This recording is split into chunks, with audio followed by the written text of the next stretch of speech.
By now, you've probably heard of the story of Danielle Mitchell and her daughter. Their story has gone completely viral over the last month as millions of us have literally watched on, basically in real time, as Danielle got this diagnosis for her daughter that basically led them to make the decision that they should have a late-term abortion. You might have seen this viral clip.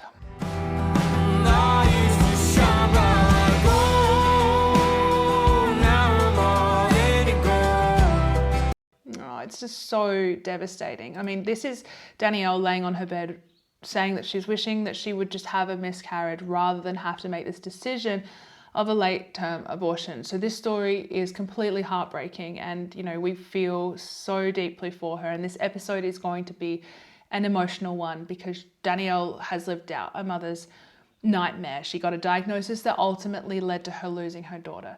Now, Danielle documents her life. She makes these mini vlogs and she puts them up on the internet. And so we, millions of us, watched in real time as this story unfolded from the diagnosis to the abortion. And it was pretty surreal to watch this. Now, this is a profoundly personal tragedy. And the question has been asked, is it right to make a commentary on this? And I think that I really do understand that the internet doesn't have to have a say on absolutely everything, but I think there are two reasons why we should. The first reason is that her story is now being encountered by millions of people, and millions of people are hearing about feticide for the first time. And so feticide is a late-term abortion. People are learning about late-term abortion for the first time, and they're learning about it in the context of a tragedy, and they're viewing this feticide procedure as compassion, as the most compassionate response to this situation. And so what's happening right now is millions of people are learning about late-term abortion, and it's being normalized, and the culture is being influenced by this story. And so I think we need to make a response on it. And the second reason why I think that we should make a response is that a very sincere question is being asked by a lot of people. And that is, well, if it's not a late-term abortion, what is the better solution for this family? And I think we need to answer that. So today I've clipped together some of her videos, and we're going to watch them and I'll respond to them bit by bit. And at the end, I'm going to answer that question, what would be a better solution? All right, let's start.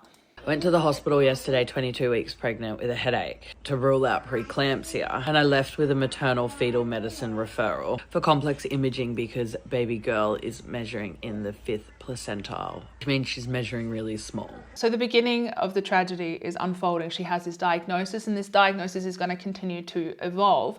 But I think what's really important to point out here is that her baby girl is a baby girl. Like, she calls her little daughter her little baby girl, and there's no question of this little girl's humanity. Danielle loves her daughter very much. Her daughter is not just a clump of cells. Her daughter is not just a pregnancy. Her daughter is very, very much wanted, and the language around her baby is that she's a daughter and that she's a baby. But what happens so often in the abortion conversation is that we hear these euphemisms used. Even in the later gestations, like, people will still refuse to name the baby as a baby, and they'll deny the humanity of the unborn. But here we are, literally about to watch a late-term abortion unfold, but it begins with an acknowledgement that her baby is very much a baby. Her organs that are growing on the outside of her body are actually the least of our concerns right now. The referrals have been put on hold until we know what direction we're going to take this pregnancy. But for now, she is so incredibly loved, and we just want to honor that for what it is right now. And together as a family, we're just going to focus on honoring this pregnancy and what could potentially be left of it with so much love. So they discovered that baby's organs are growing on the outside of her body and that she's very small. And so this prompts further testing to try and figure out what's actually causing these abnormalities. Now, in this video, we do notice a slight shift in language. She starts speaking about the direction she wants to take the pregnancy and about honoring the pregnancy. And, this slight language shift, I can imagine, has probably been prompted by the health professionals who have been using similar language in order to make a late-term abortion seem more palatable. Now, obviously, we know that she loves her daughter very much. She comprehends this is her daughter. We've seen already her talk about her daughter, and I'm sure she fully comprehends that a late-term abortion does, in fact, mean ending her baby's life. But, it is easier to speak about with euphemisms. It makes the action more tolerable when we don't speak directly or we don't remember directly the humanity of the unborn. And so, yeah, these euphemisms are very common in the abortion conversation. Anyway, let's go on. This is very overwhelming for her. I couldn't imagine. We got our daughter's diagnosis yesterday. We were able to get all pictures of the heart, which confirmed, I think, 6 or 7 heart defects that she had dropped to sub 1 percentile, and they found some new findings on her brain. They said if she was able to survive the heart surgeries and they were able to fix her bowels that are growing on the outside of her body, their main concerns now are her brain and how that life would look for her. Then told us our amnio had come back positive for a condition that is not compatible with life, and that's what's causing all of these defects. And even if she was to make it full term, which is unlikely, and she was to survive birth, which is very unlikely, she was to survive her heart surgeries, her bowel surgeries, and all of that, then they wouldn't know how much longer she would even have left, with how much of her brain is affected. And that's when we were given the option to carry to full term, comfort care for baby at birth, if we make it full term, but it's unlikely that we will, or to terminate the pregnancy at 26 weeks pregnant.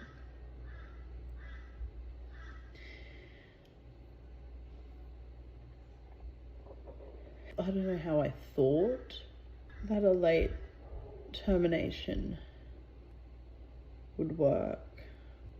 It wasn't giving birth to a baby without a heartbeat. That is so hard to watch. So she receives this information that baby is incompatible with life, that baby is not going to live for a long time. Now, the first thing I want to say is it's kind of an interesting phrase, saying that this baby is not compatible with life, when actually baby is alive right now. In this moment, baby is compatible with life. In this very moment inside of her mother's womb, baby is compatible with life. The thing is that baby is not destined to live very long. And the reason why I'm pointing this out is that life is valuable right now, in the now. None of us are certain about our futures. None of us know that, but we know that life is valuable right now whilst we have it. And it is somewhat of an ableist mentality to value life only when it's going to be a normal life, or a normal quality of life, or a normal length of life, when actually human life is valuable right now when it exists. And even if death is inevitable, why does it become the right thing to end that baby's life early? Now, she's given 2 options. She's given comfort care and a late-term abortion as the 2 options. So comfort care is palliative care. It means that the doctors, once the baby is born, baby's allowed to die of natural causes, and the baby is then given symptom management. So moment by moment, the doctors will respond to what the baby needs to be kept comfortable, which is pain relief. It's being held by her mother, and the other healthcare professionals will help to facilitate a space for that family to be together as that child passes. And I'm going to speak more about palliative care toward the end as an option for this situation. Now, she said she's learning about a late-term abortion for the first time. So this means that she's comprehending for the first time that this actually means intentionally ending the life of her baby, and then being induced to give birth to her baby. So the baby is going to have a painful needle put into baby's heart, baby's going to die, and then she's going to be induced to vaginally give birth to her stillborn baby. Now, I think that there's an assumption that happens with abortions that the baby just somehow just disappears, that the pregnancy has just ended and the baby disappears. And I think that's because a lot of the reality of an abortion is hidden from the public. People do not realize that abortion actually involves the killing of a child and then the birthing of that child. So the fact that this is going viral is definitely shedding a lot of light on the process of feticide, the process of a late-term abortion. So yeah, all right, let's just keep watching.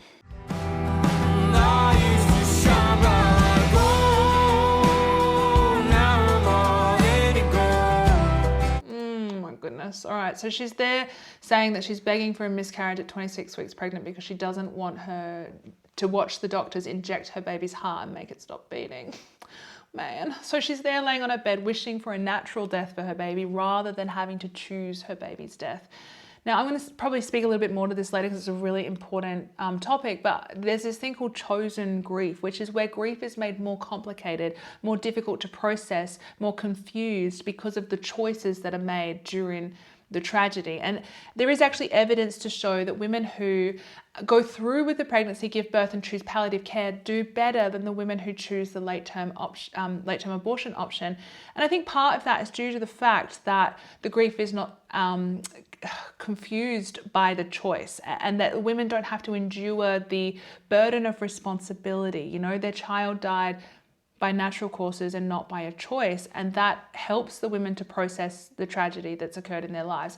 The other thing is that terminations do increase mental health risk factors. They increase the risk of suicide and of self-harm. And so the question has to be asked here.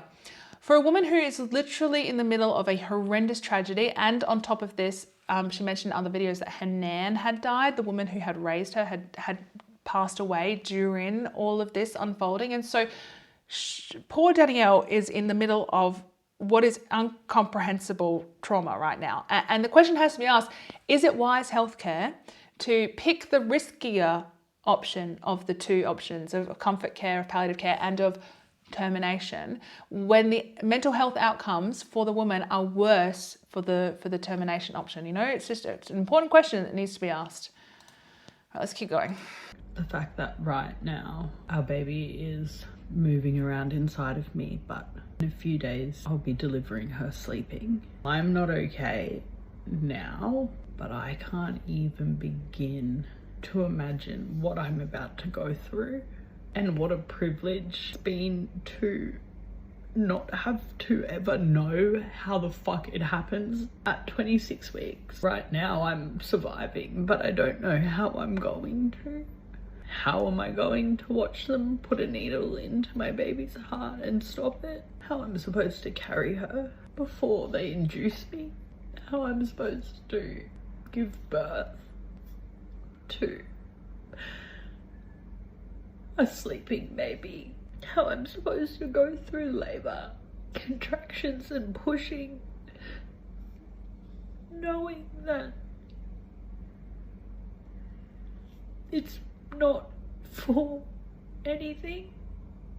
And they place her body on mine and it's lifeless. Oh my goodness, this is a lot to put on a mum. I mean, what would happen if she just didn't have this choice? Like, what would happen if the choice wasn't available to her? Here she is in this moment comprehending that the choice that she's about to make is the injection of a lethal substance into her baby's heart to end the life of her child. Like, what would happen if she didn't have that choice on the table? If she didn't have to contemplate that, if she didn't have to choose between two things? You know, the reality is her baby is so unwell and there is a tragedy unfolding one way or another. Does the tragedy get better because she has this choice available? You know, the abortion isn't going to relieve the tragedy. It actually just complicates it. And I think that's a really important point to make. The other thing to say here is that she talks about her baby sleeping. She talks about her baby going to sleep, and this language is just euphemisms again, and it is probably borrowed from the health professionals, again trying to soften the blow a little bit, but it's just not true. It's just not true. It's just like false way of phrasing it. And I'm not trying to demonize her at all by saying this so directly. I'm not even really trying to judge her. I'm just, it's important to be clear. It's important to be truthful about this. And the thing is, if this was a good thing to do, and if this was the right thing to do, then why do we need to use euphemisms like she's sleeping, you know? I'm sorry, don't leave me. I want you here with me. I know that Your love is gone. Sad. How can anyone ever talk about abortion again after watching this video and then dehumanize the unborn? I mean, what we're watching here is an abortion story play out, and there is no doubt in the world that in this video she is holding 2 of her daughters. I booked in for my termination this morning. I feel like I am at peace with my decision, with our decision as a family. As privileged as I am, I didn't know how late-term terminations work. You lay on a bed awake and they have doctors and midwives in the room. Under ultrasound, a needle into the baby's heart and inject it to stop it from beating. And then you slowly feel all the movement stop from a baby, no more kicks. Get sent home for another 24 hours, back up to the hospital, and we induce you vaginally give birth to a sleeping baby. Okay, so would we do this to a 2-year-old? If a 2-year-old came into a diagnosis that was terminal, maybe they only had a few weeks to live, maybe those few weeks were going to be filled with suffering for this 2-year-old, would we suggest that we put this 2-year-old to sleep? You know, is it compassionate to suggest that the solution would be to inject the 2-year-old with a lethal substance? You know, she talks about her baby's movements slowing down. Would we inject this 2-year-old in the heart and then feel their movements slow down as they thrash and fight against the needle? Because, you know, this needle is like a blade to the baby, and the baby doesn't have any painkillers on board. They're not asleep. They feel everything. And then they're experiencing every moment of this, and then they have a cardiac arrest, and that is how they die. And there is no way we would ever suggest that that is the solution for a 2-year-old. We would fight hard for that child's life. We would then, if we couldn't save that child and death was inevitable, then we would spend every precious moment with that child. We would give them comfort care. We would hold them. We would give pain medication. We would manage their symptoms, and we would treat every moment as precious. We would not choose to end their life early because death was inevitable. And if it is not healthcare for a 2-year-old child, then it is not healthcare for a 26-week unborn baby. The reality is that Danielle has entered a healthcare system that has completely dehumanized the unborn. The reality is that they do this exact same procedure on healthy babies as well as the unwell babies. They don't care about unborn babies the way that they care about born babies. So Danielle has entered a healthcare system with this really awful diagnosis, and then she is given advice from a framework that has dehumanized the unborn, that doesn't value the unborn babies the way that they value the born babies. Danielle knows that this is her daughter, but she is receiving advice from a healthcare system that does not value her 2 daughters equally, her born daughter and her unborn daughter. They don't value both those lives equally. And so this is fundamentally the problem. The reality is there is no difference between the unborn and the born. There is no difference. They are both equally human. They are both equally valuable, and they are both equally vulnerable, and they are both equally dependent on the adults in their lives to do the right thing for them. And so Danielle has been completely let down by the healthcare system, and so has her daughter, when the solution to the tragedy that was in front of them, when the solution they offered was to end the life of the little girl. Sweet baby girl Maggie Jean is now sleeping with the angels.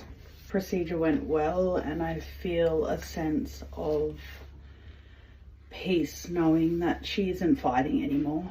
About to take my first lot of medication to start the process of labour. We'll soften the cervix, and then not tomorrow but the next day we go in to induce labour, where she will be born anywhere from 3 hours to 2 days.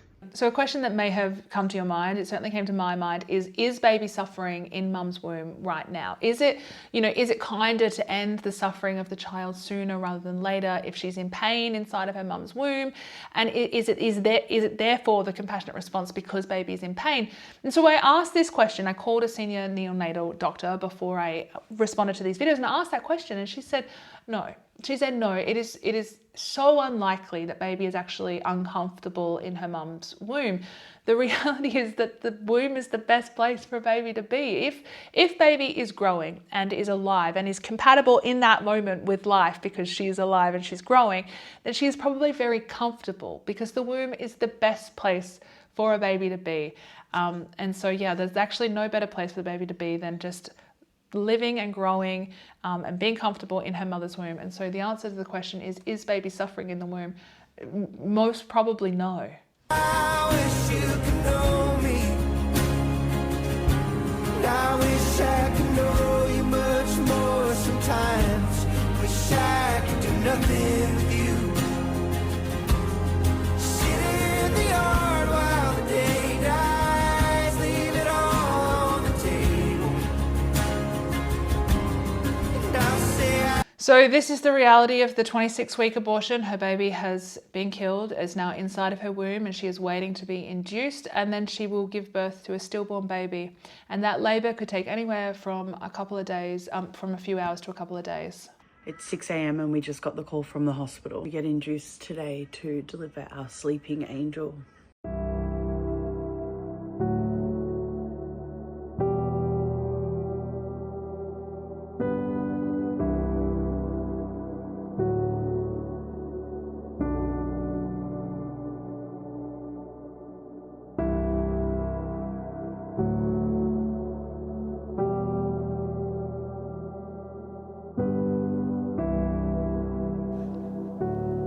Oh my gosh.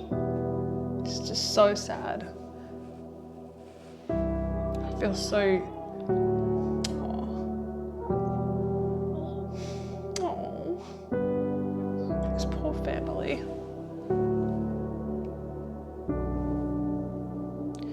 Man, I feel sick watching this. You know, this tragedy wasn't avoidable, but it was made worse. It was made confused and complicated by intentionally ending their daughter's life. And now, you know, she now has to go forward knowing that this was the route that she took. Like I said, I think she's been completely let down by the healthcare system. This shouldn't have even been an available option for her. Abortion is so sick. And I just feel for this family. The funeral home called today and they picked up our baby from the morgue and they've taken her to the funeral home. They said that she had her teddy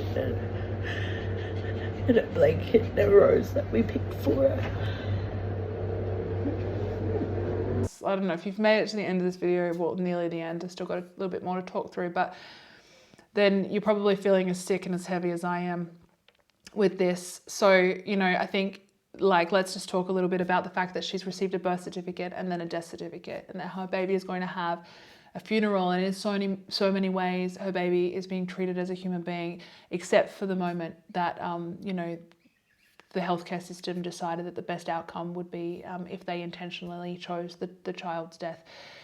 She's been grieved as a child, and then we also have to acknowledge that this death was chosen for her, and it was a painful death, and it was an inhumane death. It was an inhumane death. I haven't mentioned this earlier, but maybe I'll mention it here.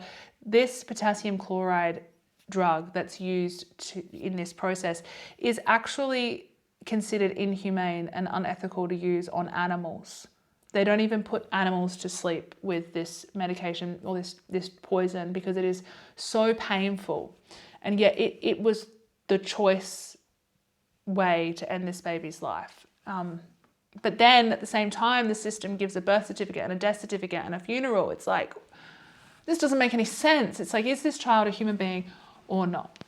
So, all right, so this has been very devastating. Let's just finish this video off by answering the question, what would actually be better? I've already kind of answered this throughout the video, but let's just clarify. So firstly, we do not know the outcome for the baby. We don't know if baby is going to live or not. And so surely the baby deserves a chance at life. The reality is doctors get things wrong. We don't know. It's possible the doctors got things wrong. We also just don't know until baby is here and we can respond directly to them. So they deserve a chance of life.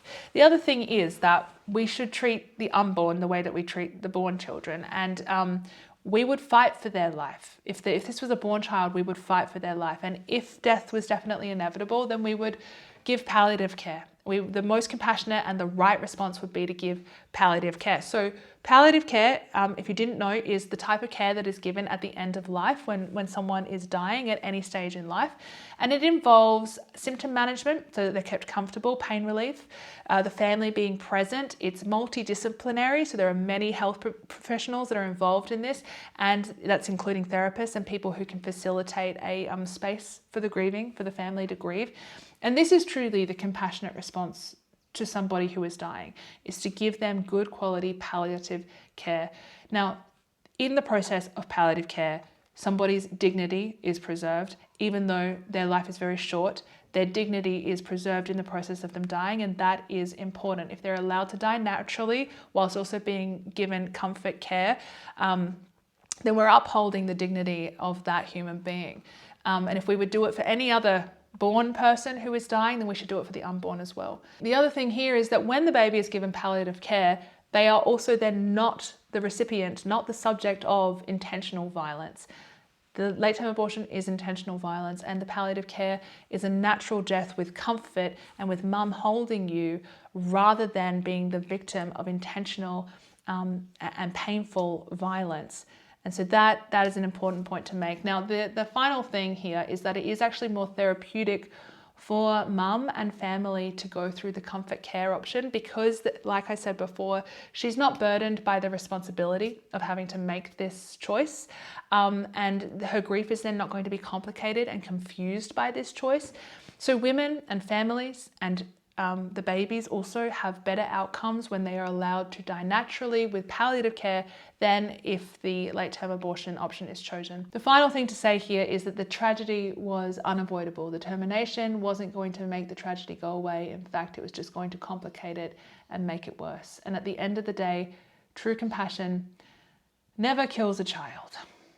And so we wish Danielle and her family the best as they move forward through their grief.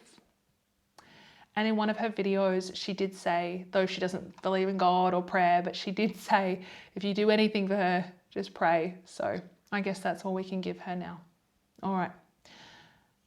Thanks for getting to the end of this video. I think there was some really important stuff to address in here. And yeah, I hope that was helpful. Okay, see you next time.